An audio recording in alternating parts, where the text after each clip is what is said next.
how does everybody feel after that song? You feel good, you feel happy, you feel up? And isn't that what friendship is supposed to be? That when we're around people that are part of our tribe, or the tribes that we find, the people that we find, the communities that we make, that we create, that we are a part of, it should make us feel happy. It should make us feel enthusiastic. It should make us feel a part of. And when we look at our country, the United States, other countries, if we look at the world right now, it's not so much. When we look at the world right now, it feels divided. It feels it's a yes or a no. It's them, it's us, it's up, it's down, whatever it is, but it's divided. And so what do? I think Jeanette in her inspirational reading had a lot of really good points that were brought forward. Simple acts of kindness, simple things, because so much of this is beyond our scope of understanding as a human being. Because we look at the world and we say, how? How did we get to this place where people can't walk down the street and look at each other in the eye? Can't say good morning, can't say, how are you? Can't say what they want to say because their opinion may be right or wrong depending on who you're talking to. Rather than us listening to each other, bringing into our own understanding what that person's journey has been, what their tribe has been, where they've been in their life. Instead of listening, what do? We go into judgment. We go into unkindness. We go into looking at things from, it's got to be this or that, or it's not good enough. It's not right. Sometimes I feel, and this again is only my opinion, sometimes I think we have to look at nature to find a way forward for us. If we look at how nature unfolds, if we look at how the animal kingdom works, if we look at some of these things, then perhaps we could learn from them. If we look at indigenous tribes, people of the land, and unfortunately, most of those people have had their lands taken from them. But if we look at the way that they function within their communities, how did that work? And do we bring it to our community? Whatever that community is. We're in a community here in our spiritual center, but we've got other communities we're parts of, other friendships we have. Because as we grow, we find people along the path that are similar to where our growth is. So our communities may move and change as we move and change, but it doesn't mean one community is better than the other community. It just means it's a different community in that moment of time. There is something I saw a few weeks ago, and maybe some of you guys have seen it, because I think it was a YouTube video, not sure, but I think. But what it was, and when we talk about nature and the animal kingdom being so community oriented, there was a zoo, I think it was a zoo, where there was a turtle. Did anybody see this one? No? There was this turtle that had flipped over. Oh, yeah. Flipped over, right?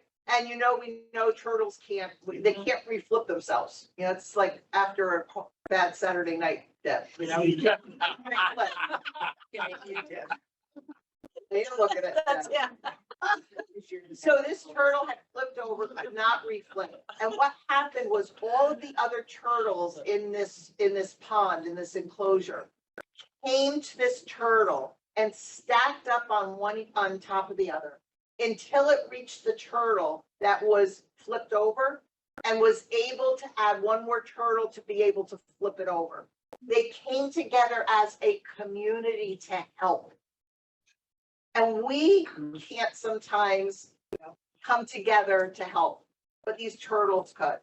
How many stories have you heard where there have been dolphins or porpoises, who have come to find a human being and make them follow them to where one of their community was entrapped in a snare or in a net, and the dolphins couldn't get their community member freed, and came to look for help because one of their kind needed help. One of their species needed help and looked for somebody else that could help them.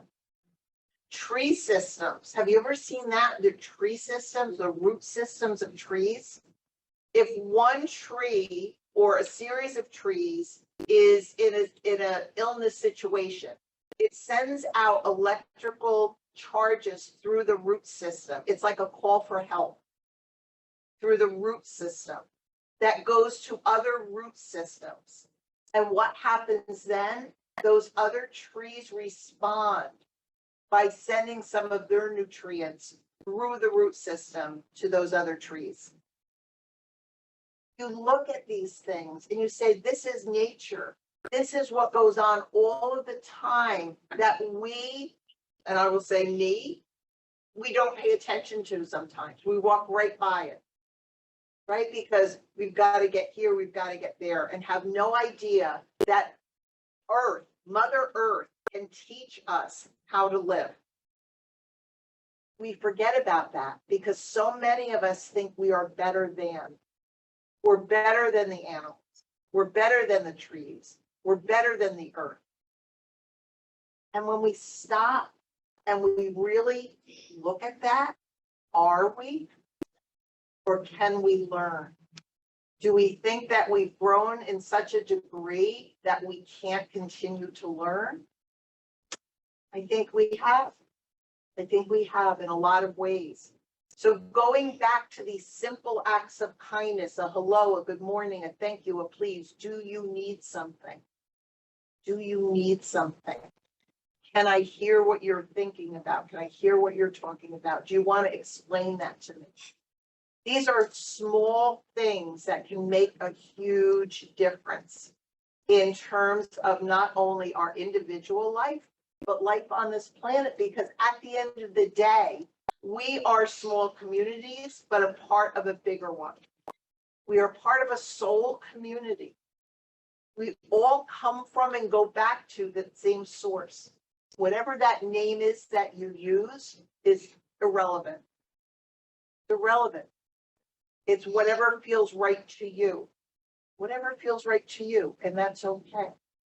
We all come from and we all go drive safely. and we all go back to.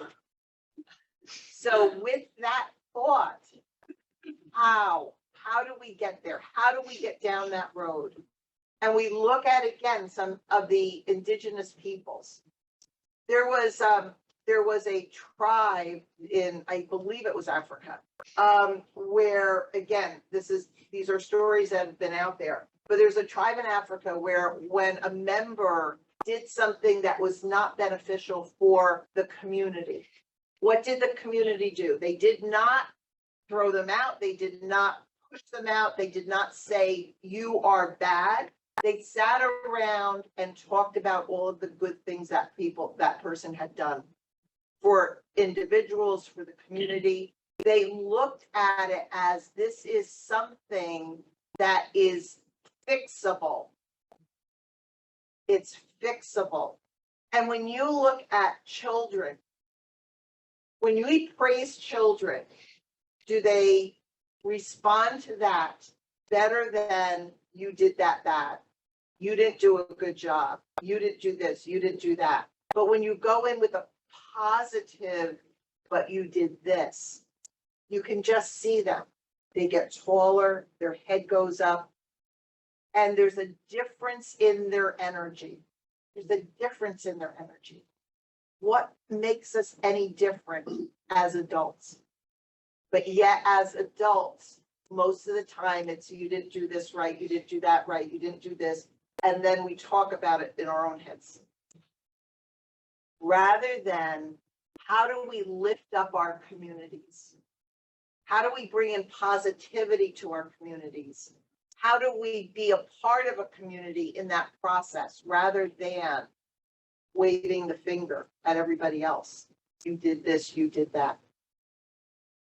I find that, and I think Steve, this morning, you were just talking about Aruba, because you guys are going to, or had been to Aruba, and Steve was talking about their vacation. And when they got to Aruba, the taxi driver said to them, welcome to Aruba. There's a lot of different religions here. There's a lot of different people here. There's a lot of different cultures here, but we all get along. There's no crime. There's no crime because every individual is seen as important. Every individual is held up by the other individuals and they're held accountable for their actions. So when we look at community, when we look at life, when we look at the division that we feel and see and go through in terms of maybe how governments are behaving, maybe how certain groups are behaving, certain individuals are behaving. How do we change that? Because what we've done up to this point has not worked. Has not worked in the overall aspect. May have worked in individual aspects, but not the overall. It has not worked. So what do we do? Maybe we need to do something differently. Maybe we need to look at nature. Maybe we need to look at the indigenous people. Maybe we need to look at certain countries like Aruba who have a plan, who've made it work, and bring it into a bigger area. But where do we start? We start with each of us. We start with the individual. That's the only place it can start with. And we can say, it's just me. What can one person do? It's just me. But if just me is kind to just you, and then just you are kind to somebody else, and that person is kind to somebody else, and somebody else lifts somebody else up, and somebody else does something else for somebody, we start a chain reaction. And a chain reaction is something that always has a beginning, a middle, and an end. If you just heard the directions to a place, it's not the spirit world. It is somebody's phone here, so don't think the spirit world's coming in to give us directions. So when we look at these big, massive problems in our world, in our countries, in our towns, in our homes, where does it start? It starts with one person, it starts with a community, it starts with communities, and it continues to grow. So I know I've said this before, I said this a couple of weeks ago. I'm an optimist about where we can be as humans, because I don't look at us as just us. I look at us as part of a human family. I look at us as part of a soul family. I look at the spirit world as part of our world and not separate. And I look at these things in a way that is inclusive and not exclusive. But that's just me on certain days. Other days, I'm like, am I going to survive this? Am I going to survive this day? Am I going to survive this decision? Am I going to, am I going to survive? So we are human with all of those feelings and all of those concerns, but we also have part of God within us. We have part of the eternal source. We have part of the eternal light. Again, whatever word you want to use is fine, but we're a part of that. And when we join light to light, what happens is the light gets brighter. It doesn't dim, it gets brighter. So as we are more in touch with ourselves, as we are more in touch with each other, then I do believe we have the potential for the world to be better. But we've got to start with an act of kindness. Whatever that act is, we can all do that today. It's not something we have to study for. It's not something we have to sign up for. It's not something we have to wait on the calendar for. We can start it today. So my thought, adding to what Jeanette had said for today, is the celebration of community, celebration of individuals, the celebration of the world. And by looking again at how nature does it, by looking again as how people who've lived on these lands for millions of years and generations have done it. The fairness, the equity, the uplifting. I don't see why we can't do that. So one thought at a time, one kindness at a time, one uplifting at a time. And again, where does that chain reaction go to? Hopefully throughout not only our planet, but throughout the galaxy and the universe. Because energy is energy. Energy, as we know, is constant. So let's change our energy where we need to. Let's open our ears and listen where we need to. Let's spend some time uplifting each other where we need to and uplifting ourselves. So have a thought about it. And again, it's not something that we're saying you must do, because again, that's not who we are, but it's something to think about. And if you find it in your heart to say, I want to hope that chain reaction, I want to do something, then do it. Simple enough, do it. So I will say to all of you, I love you. I will say to all of you, thank you for being part of this community. And thank you for being and bringing your light to this world, because it needs it. So thank you, everybody.